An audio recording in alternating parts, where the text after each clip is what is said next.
अस्सलामुअलैकुम लिसनर्स, मैं हूं मिस्टर राव और आज मैं आपको एक ऐसे वाक़े के बारे में बताने जा रहा हूं जो मेरे साथ 2019 में हुआ था। ये स्टोरी बिल्कुल सच है और मैं आज भी इसके बारे में सोचता हूं तो मेरे जिस्म में ख़ारिश सी होती है। मैं उस वक्त लाहौर में एक अपार्टमेंट में अकेला रहता था। मेरी जॉब नाइट शिफ्ट की थी सॉफ्टवेयर कंपनी में। हर रात 11 बजे घर से निकलता था और सुबह 7 बजे वापस आता था। लेकिन एक रात एग्जैक्टली 12 बजे मेरा फोन रिंग हुआ। कॉलर आईडी में कोई नंबर नहीं था, बस अननोन लिखा हुआ था। मैंने फोन उठाया तो दूसरी तरफ से एक लेडी की आवाज आई, बहुत हल्की सी, जैसे कोई बहुत दूर से बोल रहा हो। लेडी ने कहा, क्या आप अहमद हैं? मैंने कहा नहीं, गलत नंबर है। उसने फोन काट दिया। मैंने सोचा नॉर्मल रॉन्ग कॉल है, कोई बात नहीं। लेकिन अगले दिन फिर 12 बजे एग्जैक्ट फोन रिंग हुआ। वही लेडी, वही क्वेश्चन, क्या आप अहमद हैं? मैंने फिर कहा नहीं, गलत नंबर। फोन कट गया। तीसरे दिन भी ऐसा ही हुआ। चौथे दिन मैंने डिसाइडेड किया कि इसको इग्नोर करूंगा। फोन रिंग हुआ एग्जैक्टली 12 बजे। मैंने नहीं उठाया, लेकिन फोन 20 मिनट्स तक रिंग करता रहा, नॉन स्टॉप। पांचवें दिन मैंने फोन उठाया और गुस्से में कहा, देखो सिस्टर, ये गलत नंबर है, अहमद नाम का कोई यहां नहीं रहता। तो वो लेडी ने कहा, लेकिन अहमद तो वहां रहता था ना, वो कहाँ गया? ये सुनकर मुझे थोड़ा अजीब लगा। मैंने कहा, मैं नहीं जानता कोई अहमद को, और मैं यहां सिर्फ 6 महीने से रहता हूं। लेडी ने कहा, अहमद मेरा बेटा था। वो इस नंबर से मुझे कॉल करता था हर रोज 12 बजे। उसके बाद से मैं वेट कर रही हूं उसके कॉल का। अब मुझे डर लग रहा था। मैंने कहा, आपका बेटा कहाँ है?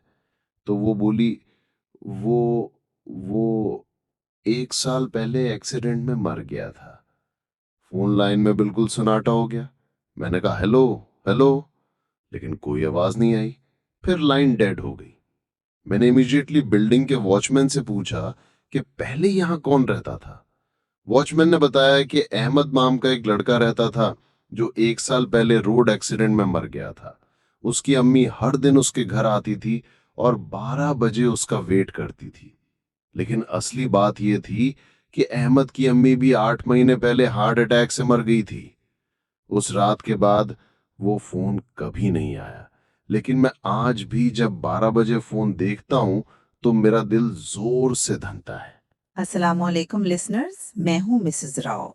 आज मैं आपसे एक ऐसी स्टोरी शेयर करने जा रही हूँ जो मेरे कज़न सिस्टर आयशा के साथ हुई थी। ये इंसिडेंट 2020 में कराची के एक पुराने हॉस्टल में हुआ था। आयशा मेडिकल कॉलेज की स्टूडेंट थी और वो गर्ल्स हॉस्टल में रूम नंबर 237 में रहती थी। ये रूम थोड़ा अलग था बाकी रूम से, क्योंकि इसके अंदर एक बहुत पुराना मिरर था जो वॉल में फिक्स था। हॉस्टल की केयरटेकर ने आयशा को बताया था कि ये मिरर रिमूव नहीं हो सकता क्योंकि ये वॉल के साथ सीमेंट हो गया है। आयशा को शुरू में कोई प्रॉब्लम नहीं लगी, लेकिन कुछ दिन के बाद आयशा ने नोटिस किया कि जब वो रात को मिरर के सामने से गुजरती है तो उसे लगता है जैसे कोई उसके पीछे खड़ा है। जब वो पलट कर देखती तो कोई नहीं होता।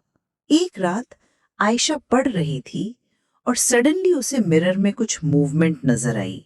जब उसने देखा तो मिरर में एक औरत का रिफ्लेक्शन था जो बिल्कुल उसके पीछे खड़ी थी। लेकिन जब आयशा ने पीछे मुड़कर देखा तो वहां कोई नहीं था।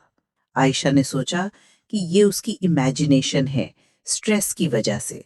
लेकिन अगले दिन उसकी रूममेट फातिमा ने भी सेम चीज नोटिस की।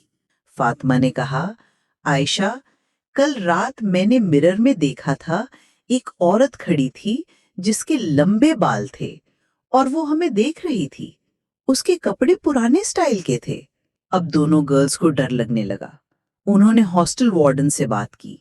वार्डन ने उनको बताया कि रूम नंबर 237 में 15 साल पहले एक गर्ल नेम मरिया रहती थी जो फाइनल ईयर की स्टूडेंट थी।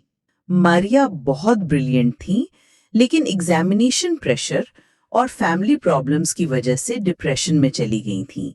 एक रात उसने अपने रूम में सुसाइड कर ली थी।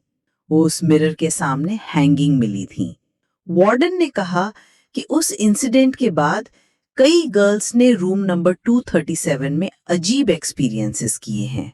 मिरर में मारिया की रिफ्लेक्शन नजर आती है, रात को फुटस्टेप्स सुनाई देते हैं और कभी-कभी सर्द हवा चलती है।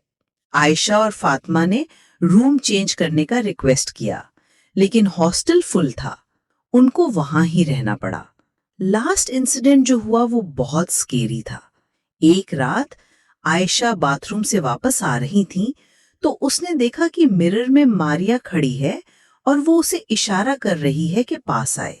आयशा ने हिम्मत करके कहा, मारिया, तुम क्यों नहीं जा सकती? तुम्हें पीस मिल जाना चाहिए। तो मिरर में मारिया ने लिप्स मूव किए, जैसे वो कुछ कह रही हूं, लेकिन कोई आवाज नहीं आई। अचानक मिरर में क्रैक्स आने लगे और वो कंप्लीटली टूट गया। ग्लास के पीसेस फ्लोर पर बिछ गए। लेकिन जब वार्डन और सिक्योरिटी आई तो मिरर बिल्कुल ठीक था, जैसे कुछ हुआ ही ना हो। आयशा ने उस सेमेस्टर के बाद हॉस्टल छोड़ दिया। आज भी वो कहती हैं कि मारिया अभी भी उस मिरर में ट्रैप्ड है और नेक्स्ट गर्ल का वेट कर रही है। रूम नंबर 237 आज भी वेकेंट है हॉस्टल में। कोई स्टूडेंट वहां रहने को रेडी नहीं होता।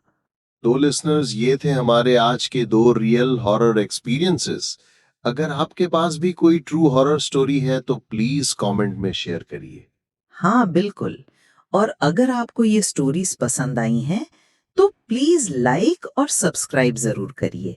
हम हर वीक नए हॉरर एक्सपीरियंसेस लेकर आते रहते हैं। और याद रखिए, ये सब रियल इंसिडेंट्स हैं जो रियल लोगों के साथ हुए हैं। पैरानॉर्मल एक्टिविटीज एग्जिस्ट करती हैं, बस हम उनको एक्सेप्ट करने से डरते हैं। अल्लाह हाफिज लिसनर्स।